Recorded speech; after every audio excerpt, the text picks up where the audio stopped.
RJV. L'écouter peut tout changer. Dieu a toujours une pensée à te faire passer, mon ami. RJV. Et ça y est, nous allons passer à la 3e question. Bonjour, suite à l'école du sabbat de ce matin sur l'interprétation de la Bible, je souhaiterais poser une question à Pasteur Gély, car ce verset m'a toujours laissé perplexe et je n'arrive pas à le comprendre. Il s'agit du verset qui se trouve dans Genèse 6, verset 4. Et je lis, « Les géants étaient sur la terre en ces temps-là, après que les fils de Dieu furent venus vers les filles des hommes, et qu'elle leur eut donné des enfants. Ce sont ces héros qui furent fameux dans l'Antiquité. » Et voici la question qui est posée. Depuis ma tendre enfance, j'ai toujours su qu'il n'y a qu'un Fils de Dieu, Jésus-Christ. Or, ce verset dit autre chose. Et dans le reste de la Bible, il n'est précisé nulle part ailleurs qu'il y ait un autre Fils de Dieu. Ma Bible est la version Louis II. Alors, pasteur, la question, je pense, qui se dessine, c'est ce verset de Genèse 6, verset 4. Est-ce qu'il nous laisse entendre qu'il y aurait d'autres fils et filles de Dieu?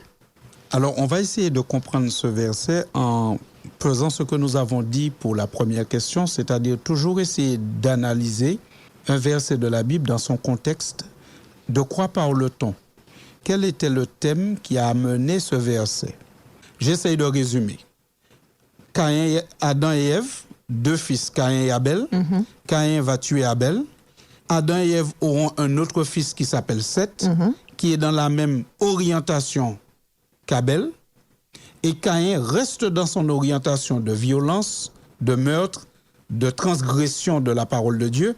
Et sa descendance garde cette attitude. Visiblement, puisqu'il est question d'une descendance au chapitre 4 et d'une autre descendance au chapitre 5, chapitre 4, la descendance de Caïn, chapitre 5, la descendance de Seth, on a l'impression que jusque-là, jusqu'à la fin du chapitre 5, ces deux familles-là, entre guillemets, ne se mélangeaient pas. Chacun restait plus ou moins de son côté. Alors, est-ce qu'il y avait un qui rencontrait l'autre de temps en temps? Mais le mélange n'était pas général. Arrivé au chapitre 6, on a l'impression que les choses changent, que le mélange devient plus général, puisque à partir du verset chapitre 6, à partir du verset 1er, on voit qu'il y a un mélange des deux familles par les liens du mariage. Genèse 6, verset 1er, nous dit donc, lorsque les hommes eurent commencé à se multiplier sur la face de la terre et que des filles leur furent nées, les fils de Dieu virent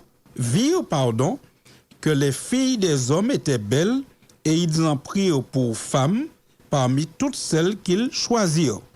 Là, on a l'impression que la Bible nous introduit dans l'idée que les deux familles, la descendance de Caïn et la descendance de Seth, vont commencer à se mélanger.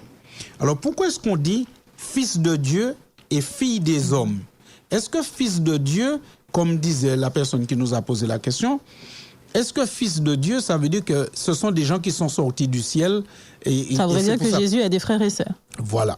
Mais non, pas du tout. Parce que ce qu'il faut se rappeler, c'est que dans la Bible, la notion de fils de Dieu est utilisée pour ceux qui sont fidèles à Dieu et qui gardent ses commandements et qui sont son peuple. D'accord. Lisons par exemple Exode chapitre 4, versets 22 et 23.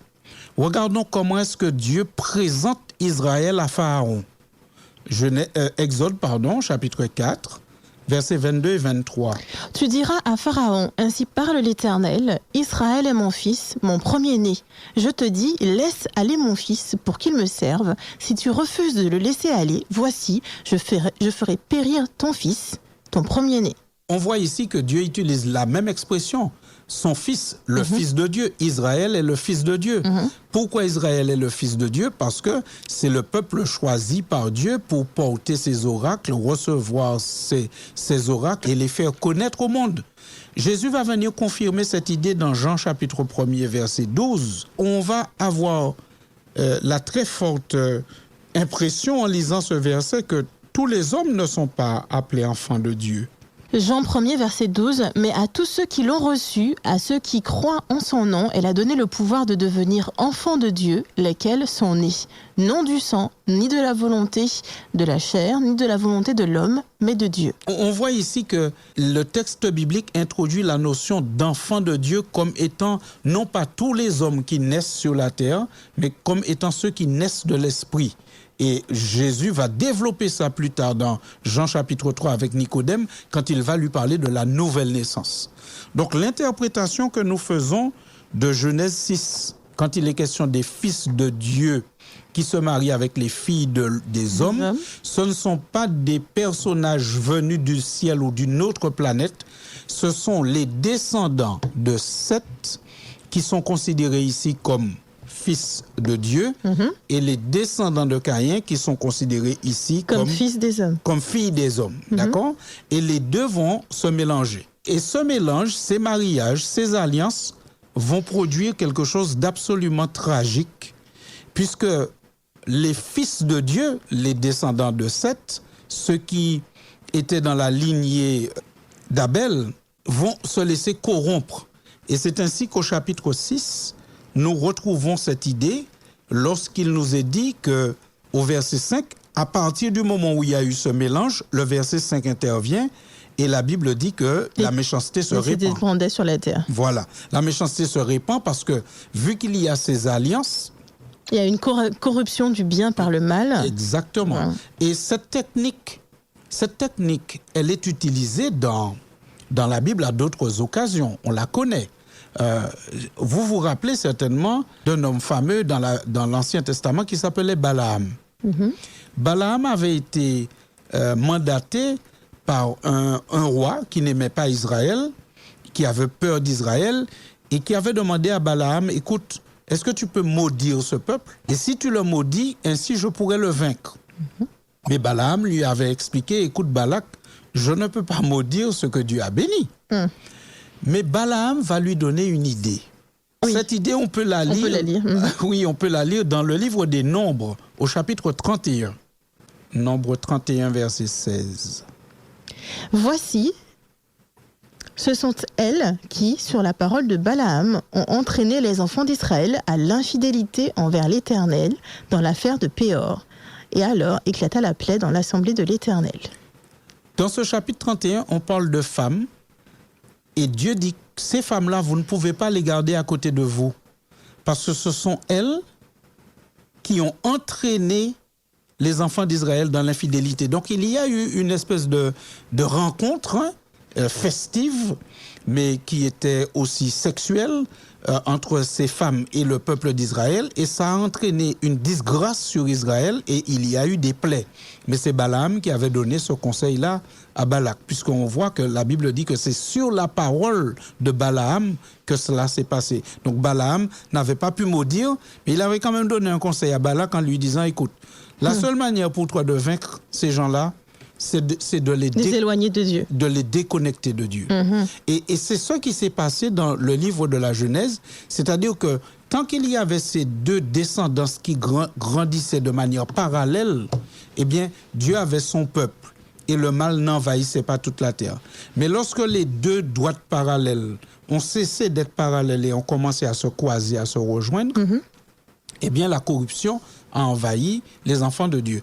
Et dans ce texte, la notion de fils de Dieu, ce ne sont pas des extraterrestres, mais ce sont les descendants de Seth. Et la notion de fils de l'homme, ce sont les descendants de Caïn. Alors, il reste un aspect de la question à traiter, c'est la question des géants. Puisque dans Genèse 6, verset 4, il est dit que les géants étaient sur la terre en ce temps-là. Quand on lit la Bible dans cette époque-là, les hommes vivaient plusieurs centaines d'années. Oui. Ils avaient une robustesse qu'on ne peut pas comparer à ce que nous avons aujourd'hui. Aujourd'hui, quand nous avons un centenaire, c'est une performance. Mais à l'époque, mourir à 100 ans, c'était mourir jeune, puisqu'il y en a qui vivaient 800 ans, etc., et même plus. Par conséquent, on imagine que le fait que la Bible nous indique qu'ils avaient cette durée de vie importante, cela signifie qu'ils avaient une intégrité physique qui était certainement encore pure, très très forte. En équivalence avec, avec le nombre d'années pendant lesquelles ils arrivaient à vivre. Qu'ils arrivaient à vivre. Puisque nous sommes à l'époque de Noé, nous sommes qu'à peu près 9 ou 10 générations après Adam et Ève, simplement. Si vous lisez et que vous faites le décompte du chapitre 5, vous verrez qu'arrivé à Noé, on est autour de 9-10 générations. Donc, il n'y a pas très longtemps que l'homme a été créé dans le jardin d'Éden. Donc, il a encore toute cette intégrité physique et probablement aussi une puissance intellectuelle inégalée par rapport à ce que nous avons aujourd'hui. On imagine facilement aujourd'hui que ces hommes pouvaient très certainement avoir une taille bien plus élevée que la nôtre, une stature physique bien plus élevée que la nôtre, aussi une dimension intellectuelle bien plus grande que la nôtre. Donc, quand on parle de géants ici, on fait référence au fait que simplement les hommes étaient d'une dimension plus élevée que ce que nous connaissons maintenant. Alors moi, j'ai l'impression que c'est dit de manière générale, comme s'il n'y avait que des géants sur la Terre à ce moment. Ils étaient grands, mais ils étaient géants, on pourrait dire grands physiquement, mais intellectuellement aussi bien sûr. Ils avaient. C'est pour cela qu'on parle de personnes qui étaient de héros fameux dans l'Antiquité, certainement que la force physique qu'ils avaient, la force intellectuelle, parce que nous savons que avec le péché, les différentes maladies que nous avons connues, épidémies, etc., l'homme, en quelque part, a été rabougri par le péché, intellectuellement et physiquement, dégradé par le péché. Donc, c'est ainsi que nous interprétons ce verset, et je conclus en disant à notre auditrice que, pour nous, lorsqu'il est question de fils de Dieu, dans Genèse 6, verset 2, qui se marie avec les filles des hommes, ce ne sont pas des personnes venues d'une autre planète, mais simplement une expression utilisée pour décrire ceux qui sont dans la descendance de Seth, qui marchent avec Dieu, dont on va trouver Enoch, Noé, et puis ceux qui sont dans la descendance de Caïn, parmi lesquels il y avait Lémec, des personnes qui inaugurent le mal, qui inaugurent la méchanceté, et ce sont ces deux peuples-là qui grandissaient visiblement de manière assez éloignée, qui à un moment va commencer à faire des alliances, et ces alliances ne vont pas être pour le bien de l'humanité, puisque la méchanceté va se répandre sur la terre. Et c'est là que nous pouvons avoir une petite pensée en terminant, pensée au psaume 1er, verset 1er. Quand la Bible nous dit « Heureux l'homme » qui ne marche pas en compagnie des moqueurs, mais qui trouve son plaisir dans la loi de l'Éternel et qui la médite jour et nuit. Alors ici, ça ne veut pas dire que dès qu'on considère que quelqu'un est méchant, il ne faut plus lui parler, il ne faut pas fréquenter les gens, il faut que les chrétiens s'enferment dans des taux d'ivoire. Ce n'est pas du tout cela. Puisque Jésus nous a dit, vous êtes le sel de la terre. Et le sel, si vous le mettez à côté de la casserole, votre repas ne sera pas salé. Il faut que le sel soit dans l'aliment pour que l'aliment mêlé à l'aliment. Donc les chrétiens ont ce devoir d'être dans le monde, mais comme dit Jésus, de ne pas être du monde. Ce qui signifie que nous devons faire attention à nos alliances. Nous devons faire attention avec qui nous prenons du plaisir. Parce que dans le psaume 1er, la notion qui est ressortie, c'est « heureux l'homme » qui ne s'assied pas en compagnie des moqueurs, mais qui trouve son plaisir dans la loi de l'Éternel. C'est-à-dire qu'on peut s'asseoir en compagnie de toute personne pour travailler, pour partager, mais lorsque ça devient s'asseoir pour trouver du plaisir dans le mal, cela peut être dangereux pour nous. Le chrétien ne devrait pas trouver du plaisir dans des ambiances où le mal est la norme, mais trouver du plaisir dans des ambiances où les choses de Dieu sont la norme. Et c'est une protection, une garantie pour nous. Et je sais qu'il y a des jeunes qui nous écoutent, et c'est l'occasion pour nous de leur rappeler que nos fréquentations, le choix des lieux où nous éprouvons du plaisir, où nous passons du temps, c'est important. Là où nous passons beaucoup de temps à contempler des modèles, c'est important parce que tout cela peut avoir des influences sur nous, et ces influences, au lieu que ce soit nous qui apportons cet évangile de vie à ceux qui nous entourent, il faut que nous soyons vigilants pour que ce ne soit pas comme dans l'histoire que nous venons de lire, que ce ne soit pas ceux qui en quelque part, représentent les descendants de Caïn qui sont adeptes du mal, qui nous influencent et qui nous entraînent. Et nous avons vu que la technique a marché avec le peuple d'Israël sous les conseils de Balaam. Donc aujourd'hui, nous devons faire attention à bien choisir nos lieux de réjouissance, de récréation, les personnes avec qui nous prenons attache pour certaines choses et les influences que nous subissons, pour que nous puissions toujours marcher sur la voie de l'Éternel et ne pas nous laisser entraîner vers des voies qui pourraient être la source de notre malheur. Merci beaucoup, pasteur, pour toutes ces réponses. Chers auditeurs, j'espère que ce moment a été aussi intéressant pour moi que pour vous. Je vous rappelle simplement les outils sur lesquels vous pouvez nous joindre. Vous pouvez réécouter toutes les questions, les précédentes des trois dernières semaines, mais aussi celles-ci.